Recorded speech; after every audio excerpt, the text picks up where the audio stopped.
Preface. If I have seen farther than others, it is because I was standing on the shoulders of giants. Isaac Newton. Hunting wolves and aiming high. Several years ago my son, John, and I were driving and listening to a book on tape. In the story, a shepherd's son has come of age and goes out to spend his first summer alone tending the sheep in the hills above the Valnotsine. One night, he awakens to the sound of a wolf howling nearby. The night is black and he is seized by fear, but he dutifully grabs his rifle and races out into the darkness to protect his livestock. Across the way he sees a wolf at the throat of one of the sheep. As he puts his rifle to his shoulder and takes aim, he remembers the advice of his father: at night, it is very difficult to judge the distance to your target, and, more than likely, you'll underestimate the distance and miss low. To have a better chance of hitting the target, aim high. The shepherd's son adjusts his aim, raising the sights ever so slightly, and hits the mark. What struck me about this scene was not the bravery of the boy, which shouldn't be doubted, or the drama of the moment, which had John and me on the edge of our seats. For me, it held all the elements of a great fable and perfectly illustrated something I've come to believe to be true in life. No one can accurately judge what the future holds. Tomorrow is as dark and as difficult to judge as the gap between the shepherd boy and his target. Yet so often we set our goals as if the next day, month, year, or decade were as clear as an August afternoon. Is it any wonder most plans fall short of the mark? Aim high. That's the moral of the story. Whether you're hunting wolves at night or setting your life's goals, aim high. This book is about aiming high.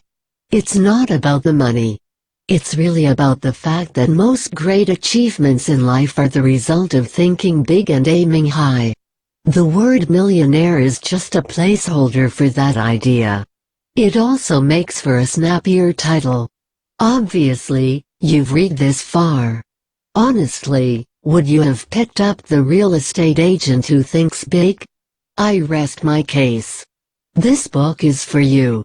We believe that no matter where you are in your real estate career, thinking big will take you to a higher place.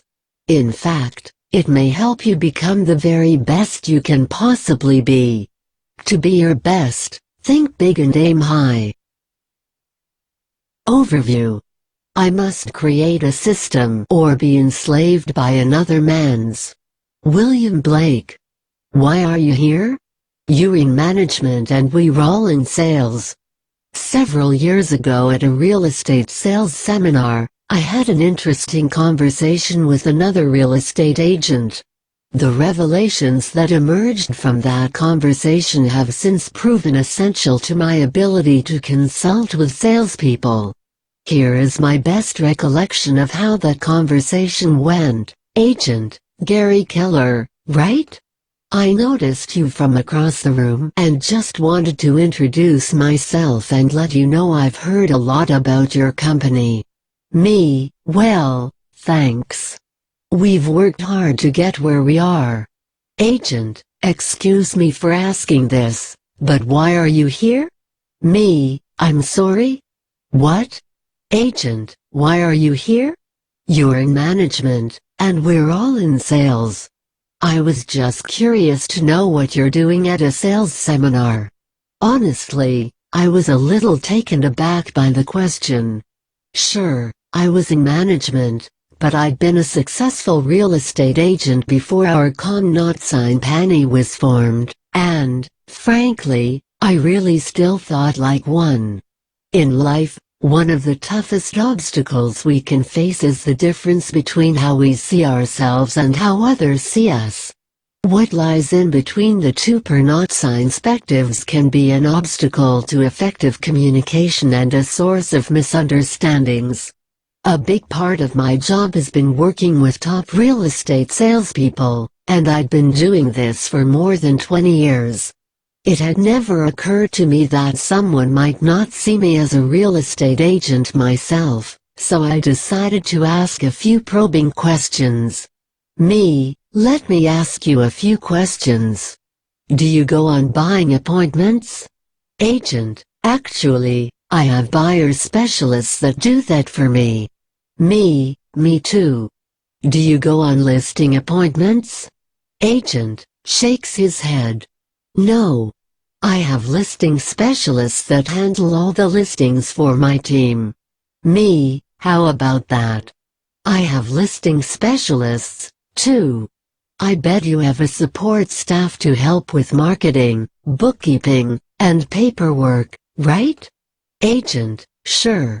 Me: We both have buyer specialists. We both have listing specialists. And we both have a support staff. Interesting. If you don't mind my asking, what was your sales volume last year?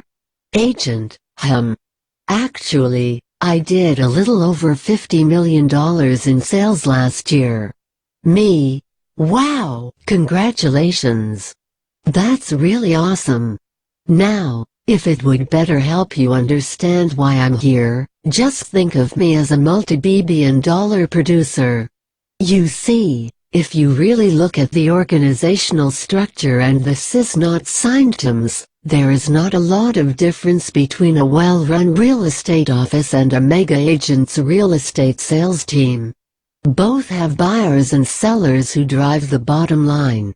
They have administration and infrastructure. And they have what is essentially a CEO coordinating the team's actively not signed ties to increase productivity and profits. I point out these parallels when I work with agents, and what they ultimately discover is that I do the same things they do. I am just highly leveraged through association with great talent and have thoroughly dog-not-sign-amended my systems. I'm a real estate agent living large. Let me define living large. Since the late 80s, no other real estate broker has had more houses sold under his or her license in Austin, Texas. In fact, my two Austin real estate offices ranked first and fourth in the country in closed real estate transactions, according to the 2001 RealTrends ranking of single office companies. Thanks to an average annual growth rate of over 40% between 1998 and 2001, Keller Williams Realty International catapulted out of regional obscurity to become the SEF-not-signed largest real estate company in the country. And Inman News tagged Keller Williams as the industry's most innovative company in 2001. So if you see me at a real estate agent event, I sincerely hope you'll say hello. I also hope you'll understand why I'm there. I'm a real estate agent, too. Thank you for your attention. Subscribe to the channel if you like to read books and gain knowledge. Have a nice day.